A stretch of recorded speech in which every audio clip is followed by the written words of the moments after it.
Assalamualaikum warahmatullahi wabarakatuh.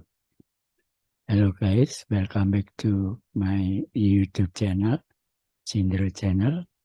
Kali ini mari kita bahas mengenai skema KD syariah dan akadnya.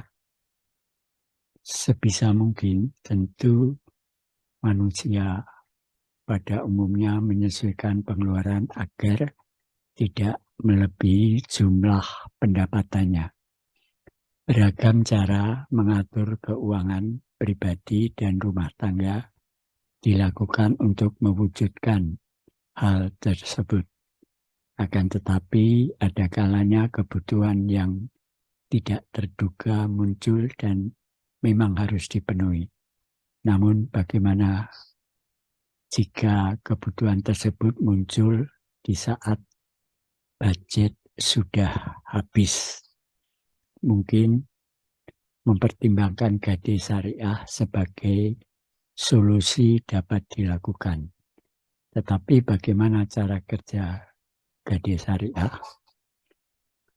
Sebelum mengetahui cara kerjanya, cari tahu pengertiannya lebih dulu. KD syariah adalah akad atau perjanjian utang piutang dengan memberikan barang jaminan menggunakan aturan yang diperbolehkan oleh syariat Islam.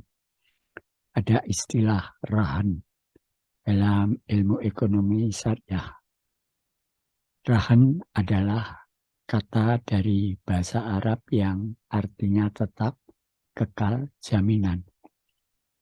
Oleh sebab itu, KD syariah disebut juga dengan istilah rahan. Mengapa KD syariah diperbolehkan dalam Islam? Hal ini dikarenakan adanya keterangan dalam Al-Quran yang memperbolehkan transaksi utang piutang dengan menggunakan barang jaminan. Berikut dalil naklinya yang artinya, dan jika kamu dalam perjalanan sedang kamu tidak mendapatkan seorang penulis, maka hendaklah ada barang jaminan yang dipegang. Tetapi jika sebagian kamu mempercayai sebagian yang lain, hendaklah yang dipercaya itu menunaikan amanatnya, utangnya, dan hendaklah ia bertakwa kepada Allah, Tuhannya. Dan janganlah kamu menyembunyikan kesaksian, karena barang siapa menyembunyikannya, sungguh hatinya kotor atau berdosa. Allah Maha mengetahui apa yang kamu kerjakan. Al-Baqarah ayat 283.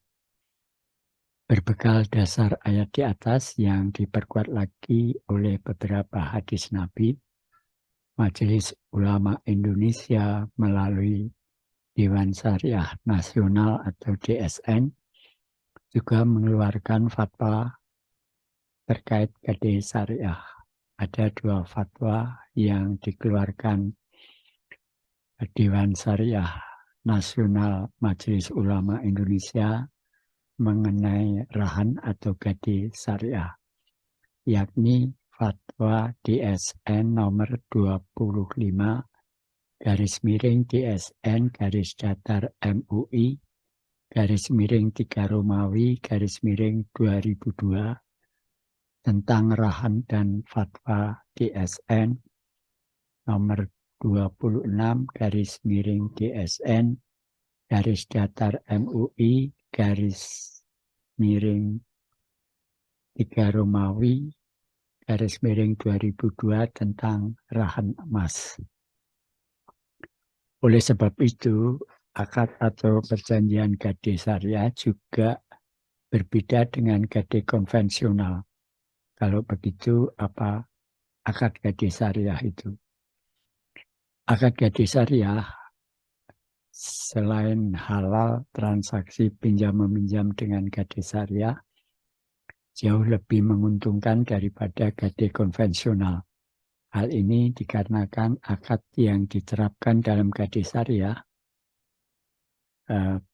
bahwa akad gade syariah adalah akad tabaruk.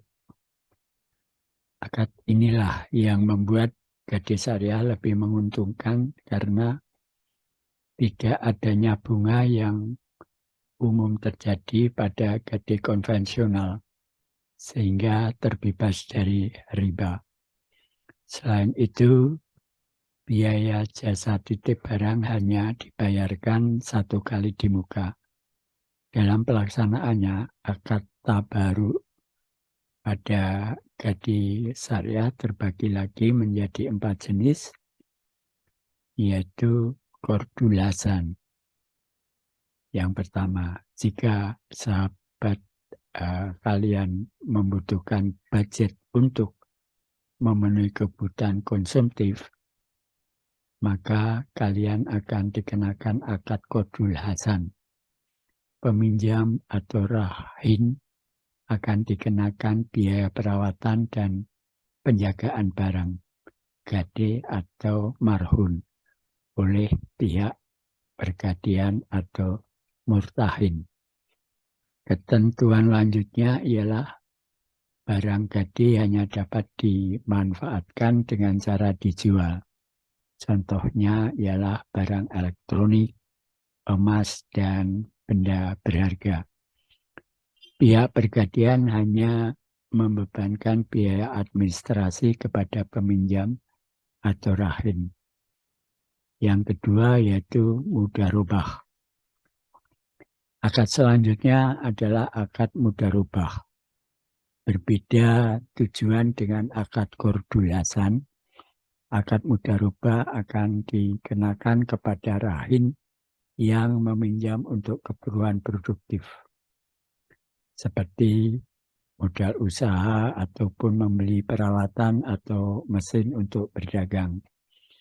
Ketentuan lanjutnya ialah marhun atau barang jaminan berupa barang bergerak dan tidak bergerak.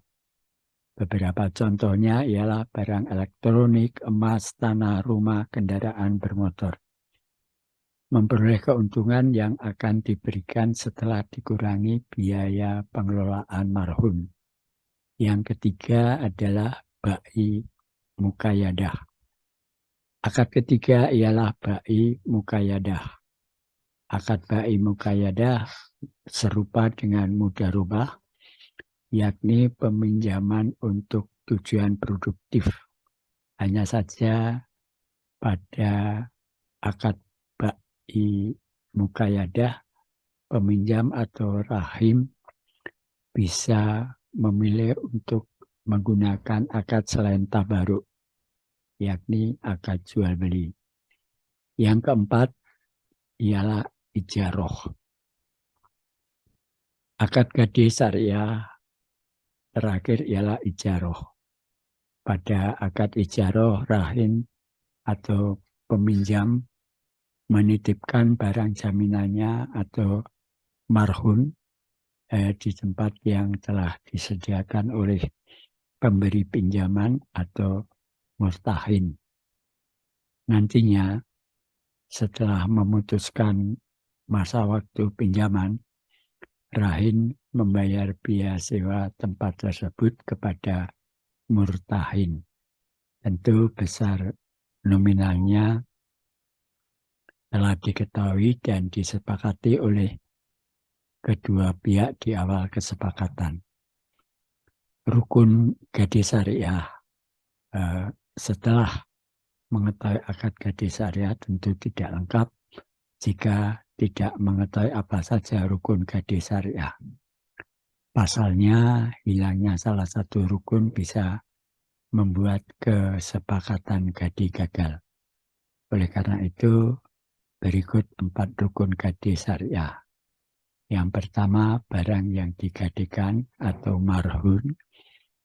Yang kedua, utang atau marhun bihi.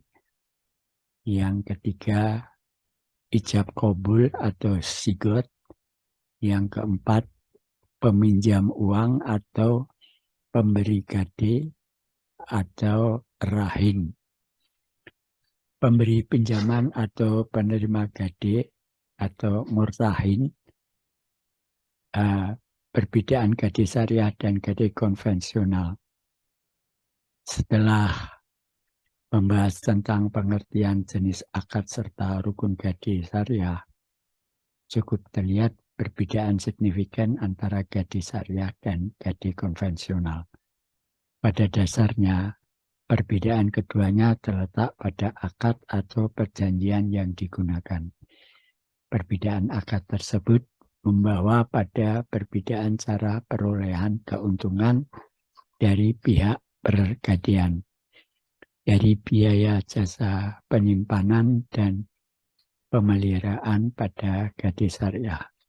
Sedangkan gade konvensional menerapkan bunga yang akan meninggi seiring semakin besar jumlah yang dipinjam serta semakin lamanya masa peminjaman.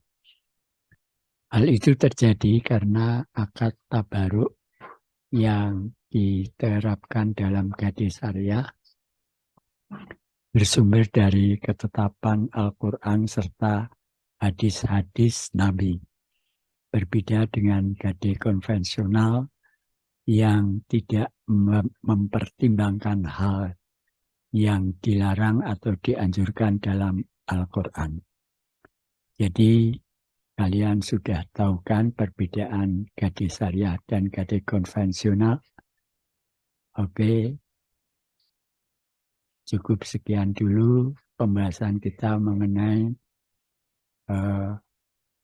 pergadean syariah. Terima kasih kalian sudah menyimak video ini. Wassalamualaikum warahmatullahi wabarakatuh.